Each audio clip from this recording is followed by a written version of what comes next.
Bun venit pe canalul Tarot Lovers la etalarea pentru luna decembrie, pentru ascendent, lună, soare în Fecioară. Să vedem ce avem aici pentru voi.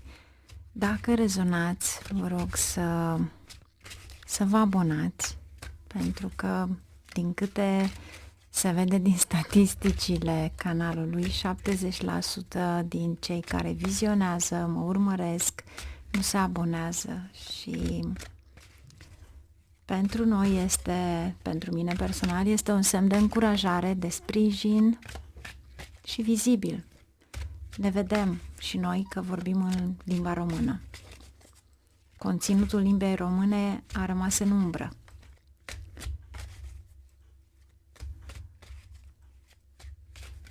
Și foarte mulți dintre noi, și am optat și eu la bun început pentru a posta în limba engleză. De ce? Pentru că ni se deschid porțile către ceva la care merge pe tot mapamentul. Vedeți, aici înseamnă creativitate. Înseamnă iubire necondiționată.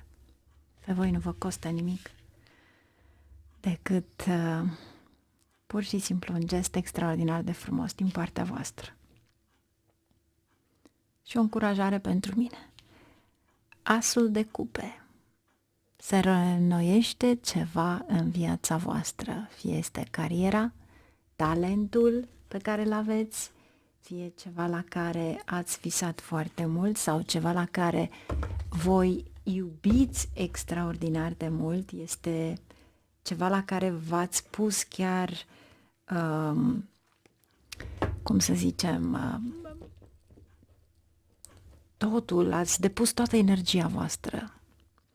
În plus, asul acesta de cupe va aduce creativitate. Poate unii dintre voi scrieți, poate unii dintre voi aveți o afacere care ține de creativitate, orice. Dar cu siguranță asul acesta vă promite noi oportunități. Este o fluiditate a energiei. Să vedem despre ce este vorba. Temperance, echilibru. Aici avem de-a face, de fapt, cu cartea Săgetătorului guvernată de Jupiter. Și asta înseamnă că poate unii dintre voi fie ați studiat, fie încercați să studiați ceva care vă place enorm de mult. Și este un fel de visul vostru de a face acel ceva. Vedeți că aici ține două cupe.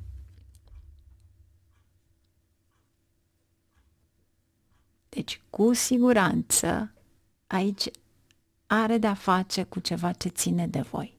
Fie faceți o investiție din care câștigați ceva neașteptat, fie într-adevăr este vorba despre un învățământ superior, pentru că aveți de-a face cu Jupiter și e ceva care vă place. Posibil să fie o specializare, dar posibil să vă implicați în ceva în care vă ajută mai departe. Roata. Wow! Este ca și cum ai lua-o de la zero. Un mare noroc, dar este viața ta. Ți se oferă o oportunitate. Haideți să vedem despre ce e vorba. Eremitul, voi. Deci, este ca și cum să cercetați ceva, să vă ocupați cu ceva la care vă face o mare, mare plăcere.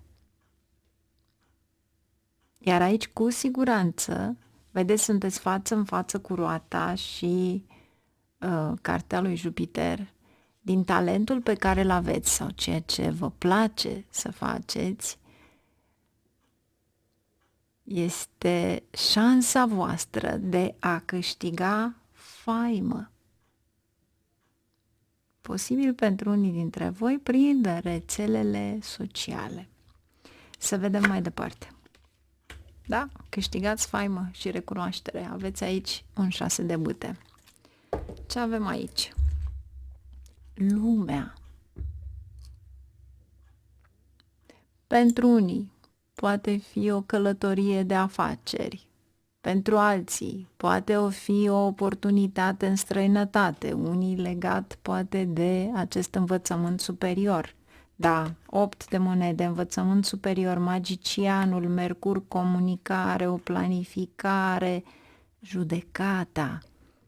Este ca și cum se întoarce ceva la care voi vroiați poate să luați o diplomă sau o recunoaștere și aici se va întâmpla foarte rapid, extrem de rapid, pentru că ați fost parcă scoși din acea fotografie. Carul, deci erau lipite între ele, o victorie, ține de ceva din exterior pentru unii dintre voi și 9 de monede, e o mare bucurie și vă doresc succes. Este extraordinar cum s-a schimbat de fapt. Poate chiar vă înscrieți la ceva online. Da, anul viitor este un an cu multă disciplină, educație, un an în care reveniți. Cei care ați suferit de ceva veți vedea mari schimbări în viața voastră în bine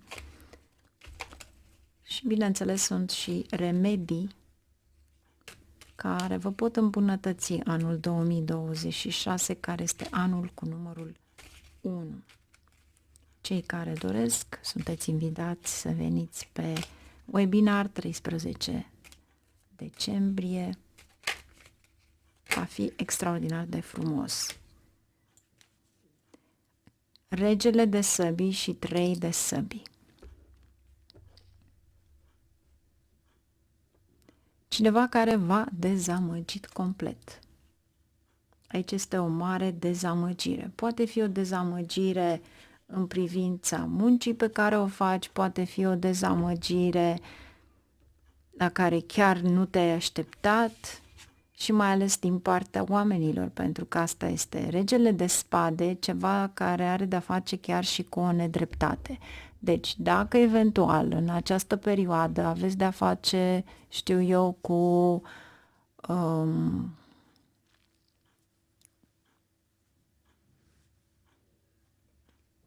ceva ce ține de avocatură sau un proces, sau poate doriți într-adevăr să se rezolve o problemă care nu s-a rezolvat până acum,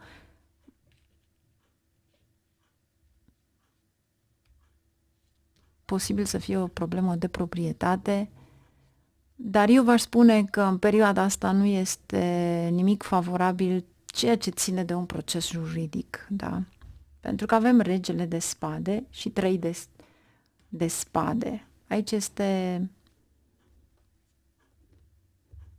fie un proces juridic, fie față în față cu persoane care au înșelat, o dezamăgire completă, dar țin să spun că nu este a voastră. S-ar putea să fie altora care sunt îngrijorați și care au încercat să aibă o altă perspectivă, o altă imagine față de celelalte persoane. Deci nu neapărat să țină de voi. Asta simt. Soarele, educație, steaua. Aici cu siguranță este o oportunitate peste hotare. Iar dacă eventual sunteți studenți, eu vă spun să vă concentrați asupra studiilor, pentru că se vor rezolva foarte multe probleme aici. Iar dacă eventual nu sunteți studenți și sunt probleme legate de viitorul copiilor, să știți că aici este o imagine extraordinar de frumoasă, pentru că aici este ca și cum ai investi în copiii tăi, în ceva în care vei fi mândru.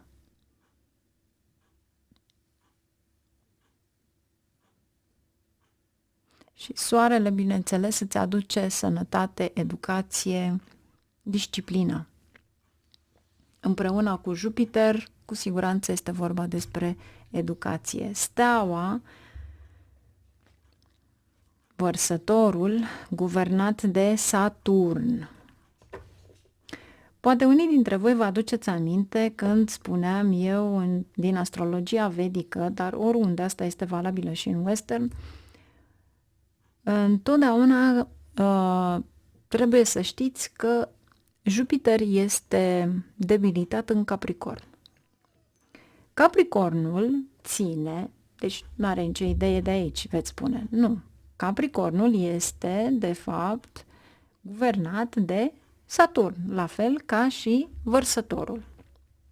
Odată ce tu ai prezența Jupiter-Saturn, întotdeauna să știți că Jupiter-Saturn vă arată dureri de genunchi. 1. Al doilea, niciodată nu puneți aur sub genunchi, pentru că asta înseamnă să cobori sinele tău, să nu ai bogăție, mai ales dacă ai soarele aur sau cupru. Deci, cupru ai voie, dar aur nu ai voie. Plus, ceva interesant. Atunci când vedeți copiii că își balansează picioarele pe o bancă, pentru că este loc de la pământ, opriți-i. Acea mișcare a balansului, fie că este chiar a voastră, va aduce mari pierderi financiare.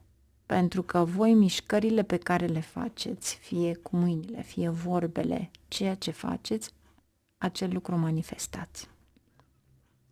Odată ce Jupiter este debilitat în Capricorn, adică de la genunchi în jos, și în prezența lui Saturn, nu contează că este cartea Vărsătorului, fiți atenți și chiar o să aștept mesajele voastre dacă într-adevăr fecioarele, ascendent, lună, soare, aveți probleme cu genunchii. Iar dacă aveți probleme, un săculeț de sare cald, încălzit, puneți pe genunchi. Ceva care făceam din bunici. Să mergem mai departe. E un sfat, nu sunt un doctor. Ayurvedic vă pot da foarte multe lucruri din astrologia vedică, dar aici este o etalare de tarot. Dar dacă vreți să știți mai multe lucruri, puteți să veniți pe cursurile mele și veți afla foarte multe lucruri. Roata. Magicianul. Wow! Aveți de 2 ori 6 de bâte. Wow! Eram să spun 6 de spade. Nu știu de ce, dar parcă îmi dădea așa cu un transfer sau o călătorie undeva. Din greșeală, bineînțeles, spuneam, dar simt că este ceva extraordinar care se schimbă aici. Și chiar o luați de la zero. Aici este conexiunea elementelor. Aici este acel ceva la care nu se repetă. Acum este momentul pentru acea nouă oportunitate.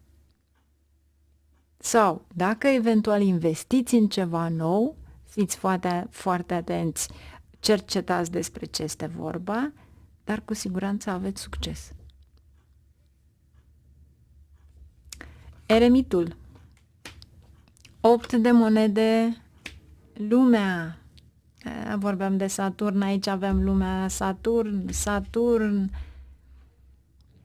disciplina în învățământ sau poate faceți ceva sau un lucru cu mâinile.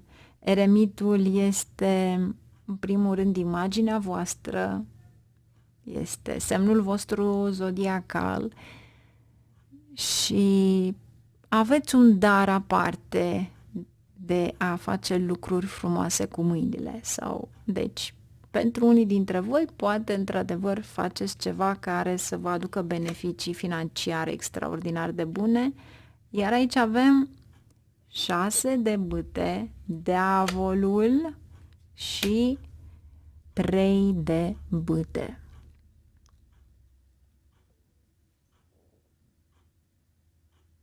Diavolul este Capricornul. Muncă, muncă, muncă, muncă și iar muncă. Și aici este o adicție de a termina, de a înfăptui, a încheia un plan. Pentru că aveți de a încheia, aveți de 2 ori lumea. Iar aici simt că sunteți foarte obosiți.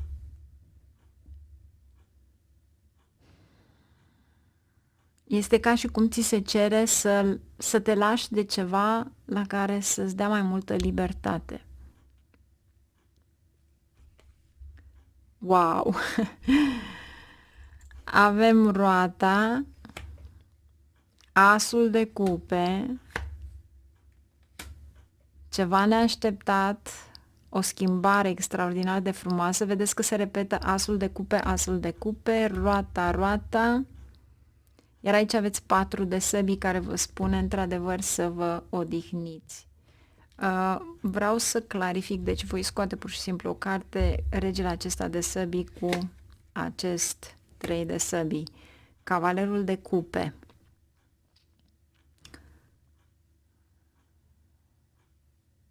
O dezamăgire posibil sau altcineva este dezamăgit. Nu sunteți voi. Acest cavaler de cupe este cineva mai tânăr, posibil să fie un frate, verișor, cineva mai mic de vârstă.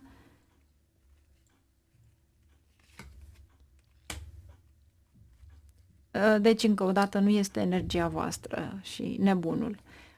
Deci, aici îmi spune din start că aveți nevoie de odihnă. Care este sfatul? Haideți să vedem care este sfatul. Sau poate că persoana din viața voastră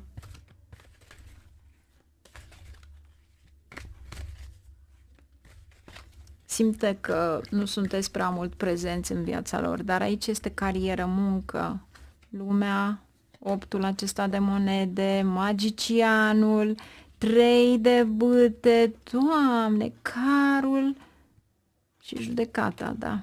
Deci, cărțile se repetă, tarotul nu minte.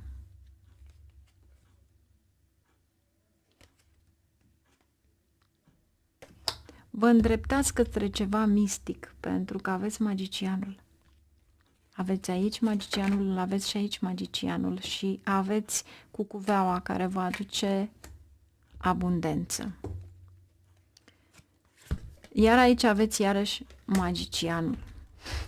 Doamne. Aveți magicianul, aveți roata, alchimistul. Unii dintre voi posibil să vă gândiți să începeți ceva cu totul și cu totul nou. O răsturnare de situație neașteptată.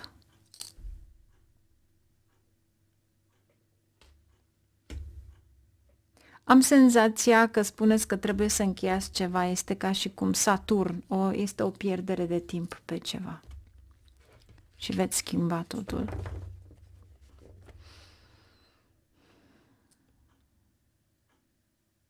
Aici este liniștea după 3-ul ăsta de spade. Cred că e cea mai lungă, e foarte interesantă etalarea voastră. Împărăteasa, împăratul, posibil să faceți împreună ceva cu soțul vostru sau partenera voastră. Renewal, încă o dată.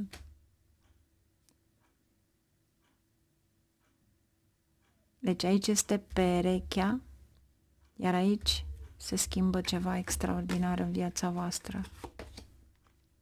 Prințesa de vară, sensibilă, gentă. Pentru unii dintre voi poate fi o relație nouă,